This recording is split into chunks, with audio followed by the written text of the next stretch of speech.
Guys, आज है Saturday और सैटरडे को मैं आपके पास लेके आता हूँ हिंदी मुहावरे इंग्लिश में। हिंदी मुहावरों को इंग्लिश में सिखाने वाले अब तक मैं 9 वीडियोज़ आपको दे चुका हूँ। आज ये 10वां वीडियो है। तो हमेशा की तरह इस सैटरडे को मतलब आज भी हम सीखेंगे 10 नए मुहावरे।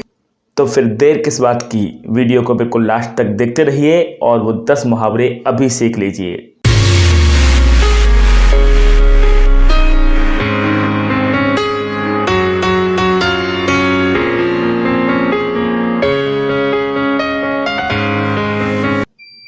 Hello everyone, this is Sumangal Sakarbar and you are watching English Way Academy. तो आज हम सीखने वाले हैं हिंदी मुहावरे इंग्लिश में। तो देख लेते हैं आज के वो 10 मुहावरे कौन से हैं। देखिए, आज का पहला मुहावरा, हम कहते हैं अक्सर थोता चना बाजे घना। अब ये कब कहा जाता है थोता चना बाजे घना?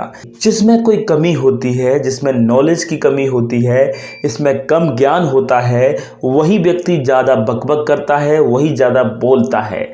उस कंडीशन में कहा जाता है थोता चना बाजे घना, यानी कि खाली चना भी होगा वो भी बहुत ज़्यादा घना बजता है, वो भी ज़्यादा आवाज़ करेगा, और अगर बड़ा चना होगा वो कम आवाज़ करेगा। इसे इंग्लिश में कहा जाता है An empty vessel makes much noise।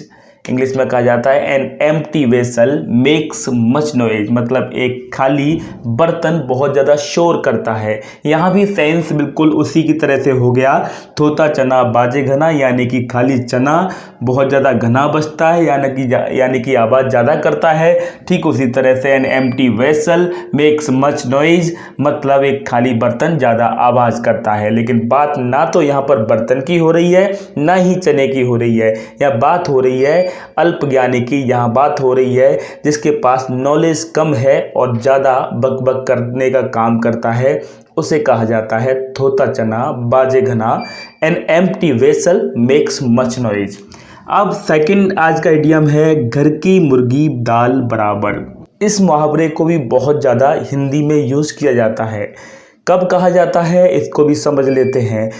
हमने देखा होगा कि हमें अपने घर की चीज़ें अच्छी नहीं लगती, चाहे वो दाल की बात हो, चाहे वो घर पे अच्छे से अच्छे पकवान बन जाए, वो हमें अच्छे नहीं लगते, लेकिन किसी दूसरी जगह पर जाके देखते हैं वो चीज़ अच्छी लगती है। उस कंडीशन में कहा जाता है, यानी कि घर पे अगर मुर्गा भी बन जाए, मुर्गी भी बन जाए, तो वो भी दाल के जैसी लगती है और दूसरी जगह की दाल भी मुर्गी के जैसी लगने लगती है। उस कंडीशन में बोला जाता है घर की मुर्गी दाल बराबर। इसे इंग्लिश में कहा जाता है फॉर्मुलैरिटी ब्रीड्स कंटेम्प्ट।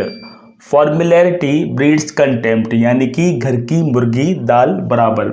अब नेक्स्ट है आज का इडियम पहले सोचो फिर बोलो।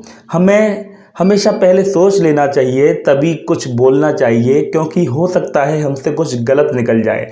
ऐसी स्थिति में ये सलाह दी जाती है पहले सोचो फिर बोलो। एक तरह से ये इडियम है, एक तरह से ये मुहावरा ही है, इसलिए इसे भी इंग्लिश में हमें सीखना होगा, क्योंकि अक्सर वेरी ऑफन हम इस सेंटेंस को यूज करते रहते हैं। इसे इंग्लिश में कैसे कहा जाएगा? फर्स्ट वे देन से। फर्स्ट वे देन से, यानी कि पहले सोचो फिर बोलो। फर्स्ट वे देन से, वे माने तोलना होता है। आप जो कह रहे हैं पहले उसे तोल के परख कर देख लो कि आप क्या कह रहे हैं। फर्स्ट वे देन से, यानी कि पहले सोचो फिर बोलो। अब है आज का फोर्थ इडियम, फोर्थ मुहावरा, अपना उल्लू सीधा करना। इस बात का मतलब है कि अपने काम से काम रखना, हर जगह पर यह देखना कि मेरा कहाँ पर फ़ायदा होगा, किसी का नुकसान हो या ना हो हमें उससे कोई मतलब नहीं है, लेकिन अपने फ़ायदे की पड़ी रहती है। उस कंडीशन में कहा जाता है अपना उल्लू सीधा करना। इस बात को इंग्लिश में कहा जाता है grinding one's own axe. Grinding one's own axe, अपना उल्लू सीधा करना। अब देखिए, आज का 5वां इडियम है अपना दीजिए दुश्मन लीजिए। अपना दीजिए दुश्मन लीजिए।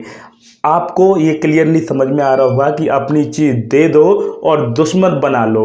ये कहा जाता है उधारी के लिए। अगर आप उधार दे देते हैं किसी को तो उधारी तो वापस आती ही नहीं, जब हम मांगने जाते हैं तो वो इंसान हमारा दुश्मन ही बन जाता है। तब कहा जाता है अपना दीजिए। तो इसे इंग्लिश में कहा जाता है give loan enemy own, give loan enemy own, यानी कि लोन दो यानी कि उधार दो और दुश्मन को ओन करो, मतलब दुश्मन को अपना लो, दुश्मन बना लो, सेम अर्थ दे रहा है। गिव लोन एनिमी ओन मतलब अपना दीजिए दुश्मन लीजिए। अगला इडियम है आप भले तो जग भला, मतलब आप अच्छे हैं तो संसार आपके साथ अच्छा ही करेगा, आप बुरे की उम्मीद नहीं करेंगे, लेकिन आप अगर बुरे हैं तो आपके साथ भी बुरा ही होना है। इसके लिए कहा जाता है आप भले तो जग भला। इसे इंग्लिश में कहा जाता है good mind good find, good mind good find मतलब आप भले तो जग भला। अब नेक्स्ट इडियम है ईश्वर उन्हीं की सहायता करता है जो अपनी सहायता स्वयं करते हैं। ये इडियम भी कह सकते हैं और एक सलाह भी कह सकते हैं और एक सच्ची बात भी कह सकते हैं। यूनिवर्सल ट्रुथ है, भगवान उन्हीं की मदद करता है जो अपनी मदद करना जानते हैं। यानी कि अगर आपके साथ में आपको कोई परेशानी हो रही है तो आपको खुद से काम करना पड़ेगा, दूसरों पर नहीं टाल सकते हैं। आप खुद से काम करने लग जाते हैं तो भगवान भी आपकी उसमें हेल्प करता है, भगवान भी आपकी उसमें सहायता करता है। इसलिए कहा जाता है ईश्वर उन्हीं की मदद करता है, ईश्वर उन्हीं की सहायता करता है जो अपनी सहायता स्वयं करते हैं। इसे इंग्लिश में कहा जाता है God helps those who helps themselves, God helps those who helps themselves मतलब भगवान उन्हीं की सहायता करता है जो अपनी सहायता करते हैं। अब देखिए अगला सेंटेंस है ऊंची दुकान फीके पकवान। बहुत सुना होगा ये ऊंची दुकान फीके पकवान। कब कहा जाता है? नाम तो आपने बहुत सुन रखा है किसी का, और या फिर दुकान कह लें या किसी व्यक्ति की बात कह लें, बहुत नाम सुना है कि वो ऐसा है वैसा है, लेकिन जब आप उससे मिलते हैं या फिर जब आप उस चीज़ को देखते हैं तब उसे देखकर निराशा होती है, अरे बस ये तो इतना सा निकला। तो मतलब उससे आपको सेटिस्फिकेशन नहीं मिलता है और आप उसे मिलकर सेटिस्फाई नहीं होते हैं। उस कंडीशन में कहते हैं ऊंची दुकान फीके पकवान। इसे इंग्लिश में कहा जाता है great boast small roast, great boast small roast, ऊंची दुकान फीके पकवान।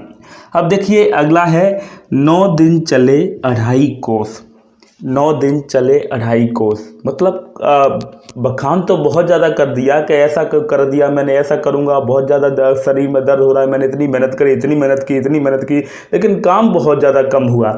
ऐसी कंडीशन में कहा जाता है 9 दिन चले 2.5 कोस मतलब समय बहुत ले लिया लेकिन काम बहुत ज़्यादा कम हुआ है। 9 दिन चले 2.5 कोस। इसको इंग्लिश में कहा जाता है ग्रेट पेन लिटिल गेन, मतलब ग्रेट पेन लिटिल गेन मतलब बहुत ज़्यादा दर्द झेल लिया लेकिन हासिल बहुत कम हुआ, ग्रेट पेन लिटिल गेन। अब देखिए लास्ट इडियम है आज का 10वां इडियम, भगवान के घर में देर है अंधेर नहीं। ये भी एक बात सलाह के रूप में कही जाती है कि आप वेट कर रहे हैं अपनी लाइफ में किसी चीज़ का और वेट करते ही जा रहे हैं लेकिन कुछ अच्छा नहीं हो रहा है, तब कहा जाता है, बार बार आपको सलाह दी जाती है कि भगवान के घर में देर है अंधेर नहीं। मतलब देर तो लग सकती है लेकिन वहाँ पर अंधेरा नहीं है, निश्चित ही आपको वो आप जो चाहते हैं वो मिलना ही है, देर कितनी भी लग जाए। उस कंडीशन में कहा जाता है भगवान के घर में देर है अंधेर नहीं। इसे इंग्लिश में कहा जाता है God's mill grinds slow but sure, God's mill grinds slow but sure मतलब भगवान का जो मील है, चक्की है भगवान की, धीमे से चलती है, धीमे से पीसती है लेकिन पीसती जरूर है हर इंसान को। तो ये थे आज के 10 इडियम। ये इडियम आपको कैसे लगे? आपके दिमाग में भी कोई इडियम हो तो आप नीचे कमेंट बॉक्स में लिखकर मुझसे पूछ सकते हैं, उसको मैं आपको कमेंट में आंसर देकर ज़रूर बताऊंगा, या फिर वीडियो नेसेसरी हुआ तो उस पर वीडियो भी मैं ज़रूर बनाऊंगा। ये वीडियो कैसा लगा कमेंट बॉक्स में ज़रूर बताइएगा, अच्छा लगा हो तो लाइक कर दीजिएगा। अगर आप फर्स्ट टाइम हमारे चैनल पर आए हैं तो चैनल को सब्सक्राइब कीजिए और उसके बाद बेल आइकन को क्लिक कीजिए ताकि आपको हमेशा समय पर इसी तरह के वीडियोज मिल जाया करें। तो that's enough for today, thanks for watching video.